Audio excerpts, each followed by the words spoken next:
Welcome, dear students.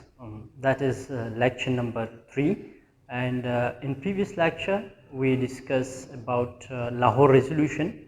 So, as you know, we are in chapter number 2. So, today we are going to discuss Cripps mission. So, that is chapter number 2 and page number 16. So, what is Cripps mission 1942? सो जैसे कि आप जानते हैं, so that is a background that this chapter is related to the making of Pakistan. Okay, so what was in the background of Pakistan, making of Pakistan, understand. यानी कि पाकिस्तान 1947 को बना, as you know. सो इसके बैकग्राउंड में क्या चल रहा था, कौन कौन से अवामिल पेश आए, या कौन कौन से वो मूवमेंट्स या वो काम आते गए जो कि which leads to the independence of Pakistan. So now come to the background of the Cripps mission. So look at the board. So and आपके बुक में भी है कि बैकग्राउंड क्या था क्रिप्स मिशन के पीछे. तो जैसे कि आप जानते हैं, वर्ल्ड वॉर सेकेंड स्टार्ट हुआ था लेट्स इन 1939 में, ऑलमोस्ट उसका स्टार्टअप था.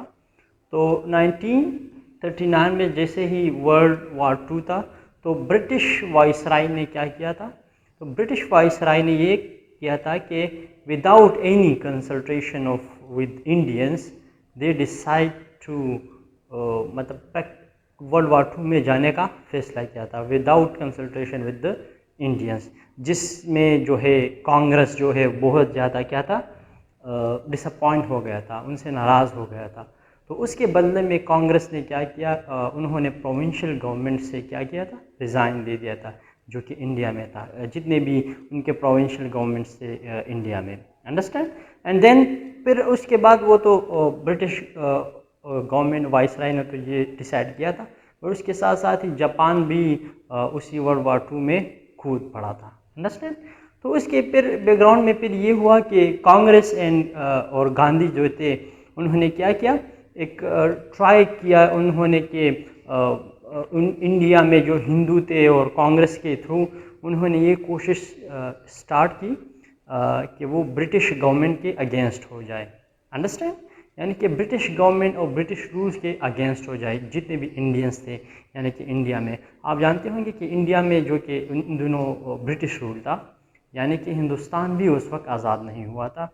तो जितनी भी सेटअप था गवर्नमेंट का, वो ब्रिटिश चला रही थी.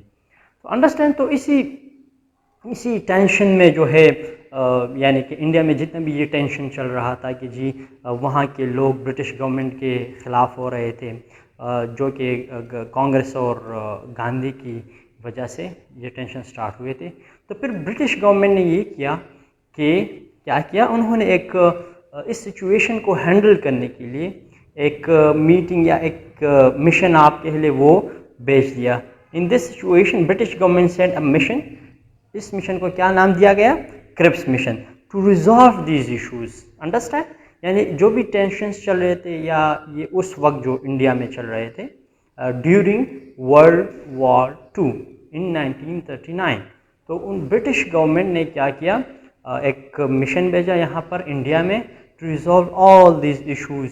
ठीक है ना. एक प्रपोजल पर तैयार किया कि इंडियंस क्या चाहती है, यानी कि हिंदू इंडियंस में जो हिंदू थे वो क्या चाहते हैं, और मुसलमान, यानी कि उस वक्त दो बड़ी पार्टी थी जो कि हिंदू को रिप्रेजेंट कर रहे थे, वो थी कांग्रेस, और मुसलमानों को रिप्रेजेंट करने के लिए थी मुस्लिम लीग. सो फिर एक वो यहाँ पर आए 1942 में. तो फिर उन्होंने एक क्या किया, दोनों को बिठा के, कांग्रेस एंड मुस्लिम लीग को, और एक क्या किया, एक प्रपोजल तैयार किया, अंडरस्टैंड. यानी कि जितने भी बड़े थे उनके, गांधी हो गए, यहाँ कायदे आज़म हो गए मुस्लिम लीग से, तो उन्होंने फिर बैठ के एक प्रपोज़ल तैयार की.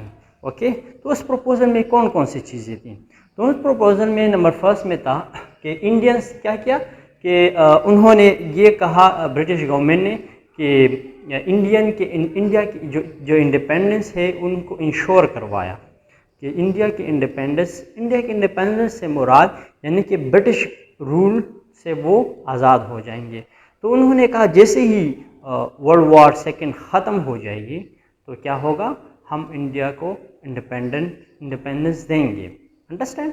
तो ये एक प्रपोजल में नंबर फर्स्ट पॉइंट तो ये था। फिर नंबर सेकंड पॉइंट ये था कि जैसे ही at the end of the war, Constituent Assembly would be formed and protection of minority rights as well as that will be given to the minorities. Okay, तो number second point ये था कि जी जैसे ही world war second ख़त्म हो जाए तो हम एक कंस्टिट्यूएंट असम्बली बनाएंगे, कंस्टिट्यूएंट असम्बली बनाएंगे और हम जो है उस असम्बली को आगे बढ़ाएंगे। असम्बली में लॉज पेश होंगे, यानी कि इंडिया का अपना एक सेटअप बन जाएगा जिसमें ब्रिटिश रूल जो है वो अलग हो जाएगा, यानी कि हिंदुस्तान का अपना एक सेटअप बन जाएगा गवर्नमेंट। अंडरस्टैंड। तो इसका थर्ड पॉइंट ये था कि constitution made by the assembly will be acceptable to the British government, यानी कि उन्होंने प्रपोजल में ये पेश किया कि ओके हम at the end of world war second हम एक कॉन्स्टिट्यूएंट असम्बली बना देंगे। ओके, सो जितनी भी लॉज बनेंगे या जो भी गवर्नमेंट बनेगा, जो भी कॉन्स्टिट्यूशन बनेगा, यानी for any state, for any country, जैसे कि मैंने आपको क्लास में भी बताया था, constitution is really important to run the state affairs और to run the state. Understand. यानी कि इंडियन के इंडिपेंडेंस चाहिए इंडिया को, तो जैसे ही वो इंडिपेंडेंस हासिल कर लेगी फ्रॉम द ब्रिटिश रूल, तो क्या करेगा, एक अपने लिए कंस्टिट्यूएंट असम्बली बनेगी, उस कंस्टिट्यूएंट असम्बली में कॉन्स्टिट्यूशन बनेगा। तो first of all constituent assembly का काम ही यही होता है कि वो क्या करे, एक कॉन्स्टिट्यूशन बनाए अपने मुल्क के लिए। अंडरस्टैंड। कि अच्छा, फिर उन्होंने कहा प्रपोजल में ये लिखा क्रिप्स मिशन में, क्रिप्स मिशन का जो था प्रपोजल था, उसमें ये एक प्रपोजल ये दिया कि जो भी कॉन्स्टिट्यूशन बनेगा विदाउट एनी प्रेशर जो भी है वो हम ब्रिटिश गवर्नमेंट उसको मानेगी। अंडरस्टैंड। यानी कि ब्रिटिश गवर्नमेंट मानेगी जो भी, क्योंकि वो कॉन्स्टिट्यूएंट असम्बली में इंडियंस ही होंगे ना, वही कॉन्स्टिट्यूशन बनाएंगे अपने लिए, तो वो कॉन्स्टिट्यूशन एक्सेप्टेबल होगी to the British government. Understand. अच्छा, फिर इसमें नंबर फोर्थ पॉइंट ये था कि agreement between the assembly and crown for settlement of issues, यानी कि इशूज़ क्या थे, वही इशूज़ थे जो कि चल रहे थे इंडिया में against the British rule. Understand. तो ये एक एग्रीमेंट होगा इंडियंस और ब्रिटिश क्राउन के दरमियान कि जो भी कानून बनेगा या जितने भी इश्यूज़ होगी उसके सेटलमेंट के लिए हम दोनों मतलब व्यूज़ का एक्सचेंज करेंगे, वो सेटलमेंट वो इश्यूज़ रिजॉल्व करेंगे। अंडरस्टैंड। तो एक प्रपोजल तो ये था उनके बिटवीन क्रिप्स मिशन में। और फिर अगला प्रपोजल ये था कि rights of the provinces to make their own government, यानी कि उन्होंने कहा था कि यानी इंडिया तो इंडिपेंडेंट हो जाएगी, एक सेंट्रल में हुकूमत बना देगी, बट इसके साथ साथ ये होगा कि इनके जो यूनिट्स हैं यानी कि प्रोविंसेस हैं उनको भी ये मुकम्मल हक दिया जाएगा, राइट दिया जाएगा to make their own government, यानी कि प्रोविंशियल गवर्नमेंट बनेंगे। जैसे कि आप जानते हैं प्रोविंशियल गवर्नमेंट से मुराद जैसे कि हमारा खैबर पख्तूनख्वा में अपना सेटअप है प्रोविंशियल, पंजाब का अलग है और बलूचिस्तान का अलग सेटअप है। ये अंडरस्टैंड। यानी कि एक होता है सेंट्रल गवर्नमेंट, फेडरेशन होता है, फेडरल गवर्नमेंट होता है, जैसे कि हमारा है कैपिटल में है, फिर उसका यूनिट्स है, प्रोविंसेस में अलग अलग सेटअप है जिसमें चीफ मिनिस्टर होते हैं और उसके मिनिस्टर होते हैं, काबीना होती है। अंडरस्टैंड। तो उन्होंने ये प्रपोजल में क्रिप्स मिशन में ये भी लिखा था कि जी प्रोविंशियल गवर्नमेंट्स जो ही वो बनेंगे और अपने अपनी असम्बलीज होंगी, अपने लॉज बनाएंगे and to run their own provincial affairs जितने भी है वो खुद रन करेंगे। अंडरस्टैंड।